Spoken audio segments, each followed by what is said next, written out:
Students, हमारा जो हम अपना इन्वायरमेंटल एनालिसिस हमारा जो टॉपिक था वो इससे प्रीवियस सेशन में हमने किया था। तो हम अब इंटरनल और एक्सटर्नल एस्पेक्ट्स हैं इन्वायरमेंटल एनालिसिस के, वो कंटिन्यू करते हैं इस सेशन में। तो जैसा कि हमने पिछले वीडियो में पढ़ा था अपना कि ऑर्गेनाइजेशन इंटरनल और एक्सटर्नल इन्वायरमेंट पे बेस्ड होता है। ठीक है, इंटरनल इन्वायरमेंट को हम माइक्रो इन्वायरमेंट भी कहते हैं एंड एक्सटर्नल इन्वायरमेंट को मैक्रो। ठीक है, जनरल इन्वायरमेंट होते हैं और इंडस्ट्री इन्वायरमेंट होते हैं। टू पार्ट्स में डिवाइड होता है हमारा एक्सटर्नल इन्वायरमेंट। और इंटरनल और एक्सटर्नल इन्वायरमेंट में हमें पता है इंटरनल जो हम जिन पे हमारा कंट्रोल होता है, एक्सटर्नल इन्वायरमेंट वो होता है वो वाली चीज़ें, वो वाले एलिमेंट्स इसमें इन्वॉल्व होते हैं जिन पे हमारा कंट्रोल नहीं होता। तो एक ऑर्गेनाइजेशन के जो ऑपरेशंस होते हैं इफेक्ट करते हैं दोनों टाइप के, और जो ये इन्वायरमेंट्स हैं इनसे। तो इनके क्या फैक्टर्स हैं, इनके जो एलिमेंट्स हैं, वो सब की इन डेप्थ स्टडी रिक्वायर्ड होती है किसी भी मैनेजर को। उसकी इन डेप्थ स्टडी इसलिए बहुत ज़्यादा काउंट करती है, इसलिए बहुत ज़्यादा इम्पॉर्टेंट होती है, क्योंकि सारी जो चीज़ें हैं, पूरा जो वर्क है वो बेस्ड होता है इन दो जो इंटरनल एक्सटर्नल सिचुएशंस हैं किसी भी ऑर्गेनाइजेशन के। ठीक है, तो इंटरनल इन्वायरमेंट फर्स्ट पार्ट हम इसका देखते हैं कि internal environment of organisation. Internal environment क्या है? फोर्सेस और कंडीशंस और सराउंडिंग्स, डिफरेंट फोर्सेस जो कंडीशंस या सराउंडिंग्स होते हैं with in the boundary of the organisation, within the boundary organisation के अंदर की जो चीज़ें हैं are the elements of the internal environment of the organisation. वो इंटरनल इन्वायरमेंट के एलिमेंट्स होते हैं। ठीक है, डिफरेंट डिफरेंट, जैसे कि किस चीज़ से कंसिस्ट होता है, ये किस चीज़ से बनता है। फिजिकल रिसोर्सेज हैं हमारे, ठीक है, physical resources, financial resources, human resources, जो इंफॉर्मेशन रिसोर्सेज हैं, डिफरेंट डाटा होते हैं। ठीक है, जो यूजेबल डाटा हैं, ह्यूमन रिसोर्स जो डिफरेंट जो पर्सनस हैं वो वर्क करते हैं। फिनेंशियल रिसोर्सेज जो हमारी फिनेंशियल जितनी भी चीज़ें हैं, फिनेंशियल हमारा जो कहाँ से कैसे है, जो हमारे फिनेंसेस हैं। फिजिकल रिसोर्सेज क्या है? हमारी बिल्डिंग है, ये सारी चीज़ें जो भी टेक्नोलॉजिकल रिसोर्सेज हो गया, ऑर्गेनाइजेशन गुडविल हो गया, corporate culture and like this all. तो इंटरनल इन्वायरमेंट क्या है? इंक्लूड करती है is within the boundaries of the organisation. Some are intangible things भी इसमें इन्वॉल्व हैं, जैसे इंफॉर्मेशन प्रोसेस हो गया, कम्युनिकेशन कैपेबिलिटीज़ कैसी हैं किसी भी ऑर्गेनाइजेशन की, रिवॉर्ड एंड टास्क स्ट्रक्चर कैसा है, परफॉर्मेंस एक्सपेक्टेशंस जो है, पावर स्ट्रक्चर मैनेजमेंट कैसा है, कैपेबिलिटी और dynamics of the organisation culture. अब एलिमेंट्स की हम बात करते हैं, इंटरनल इन्वायरमेंट के एलिमेंट्स की। तो एलिमेंट्स क्या क्या हैं? ओनर्स एंड शेयर होल्डर्स, जो ओनर्स हैं और शेयर होल्डर्स हैं, क्या क्या चीज़ बनाते हैं इंटरनल जो हमारा इन्वायरमेंट है उसको। ओनर्स, शेयर होल्डर्स सबसे इम्पोर्टेंट पार्ट है। बोर्ड ऑफ डायरेक्टर्स, ठीक है, एम्प्लॉयज़, ऑर्गेनाइजेशन कल्चर, रिसोर्सेज जो हैं ऑर्गेनाइजेशन की इमेज और गुडविल। ठीक है, the internal environment consist mainly of the organisation owners, the board of directors, employees and the culture. अब हम बात करते हैं ओनर्स एंड शेयर होल्डर्स की। ओनर्स कौन होते हैं? Owners are people who invested in the company. ठीक है, और उनके पास जो प्रॉपर्टी राइट्स होते हैं and claims on the organisation. Owners क्या है? कैन बी एन इंडिविजुअल और group of person who started the company, जिन्होंने स्टार्ट करी है कंपनी, और who bought a share of the company in the share market. They have the right to change the company's policy at any time. So they are the most important part of the organization.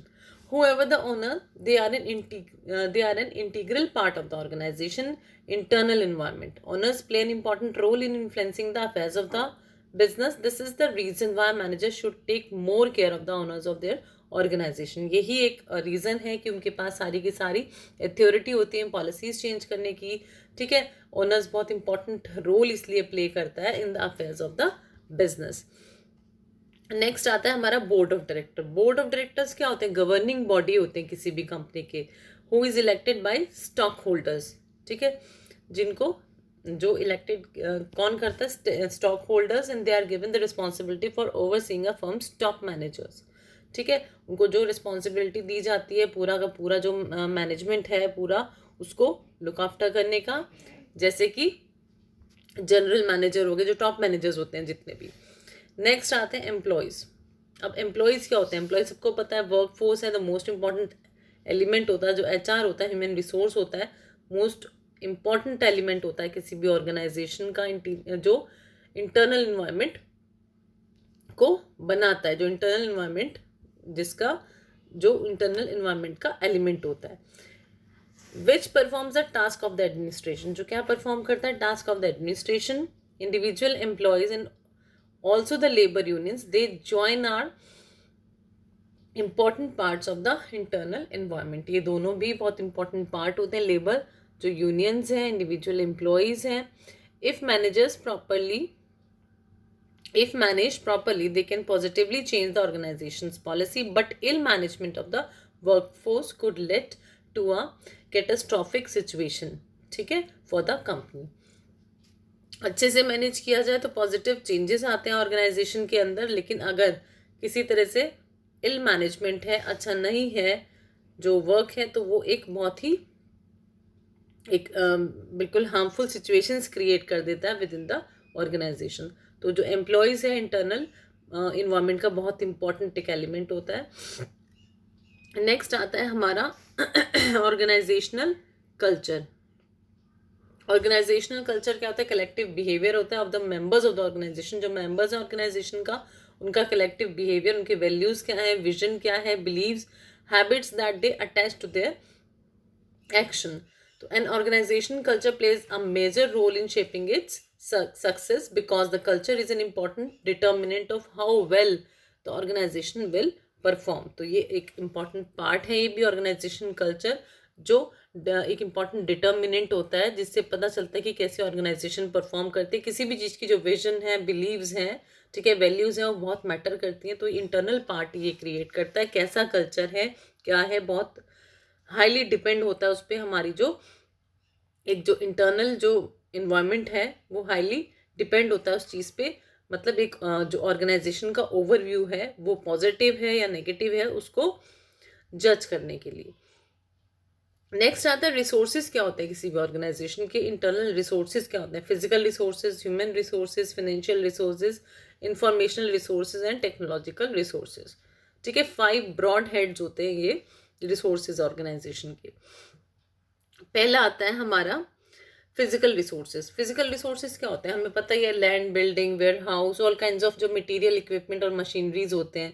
ठीक है, जैसे office building हो गई, computer, furniture, fan, air condition, जितनी भी आपकी physical जो tangible items होते हैं वो सारे के सारे हमारे फिजिकल रिसोर्सेज होते हैं। ठीक है, ह्यूमन रिसोर्स क्या होता है? इंक्लूड ऑल द एम्प्लॉयज, जितने एम्प्लॉयज हैं ऑर्गेनाइजेशन के, from top level to the lowest level of the organisation. जैसे कि टीचर्स हैं यूनिवर्सिटी के अंदर, मार्केटिंग एग्जीक्यूटिव्स होते हैं मैन्युफैक्चरिंग कंपनी में, मैनुअल वर्कर्स हैं विद इन अ फैक्ट्री। तो ये सब क्या हुआ? These are human resources. सबसे इम्पॉर्टेंट जो ये 5 हेड्स आते हैं उसमें सबसे इम्पॉर्टेंट जो एस्पेक्ट है वो ह्यूमन रिसोर्स होते हैं किसी भी ऑर्गेनाइजेशन के। नेक्स्ट आता है हमारा फाइनेंशियल रिसोर्सेज। फाइनेंशियल रिसोर्सेज क्या है? ये इंक्लूड क्या करता है? Capital used for financing the operations of the organisation, जैसे कि वर्किंग कैपिटल हो गया।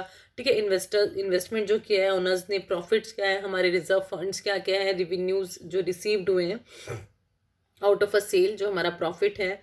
इंफॉर्मेशनल रिसोर्सेज, ठीक है, यूजेबल इंफॉर्मेशनल रिसोर्सेज क्या क्या चीज़ होते हैं? यूजेबल डाटा है जो needed to make effective decisions. जो इंफॉर्मेशनल डाटा है जो जिसकी ज़रूरत पड़ती है for taken of the effective decisions.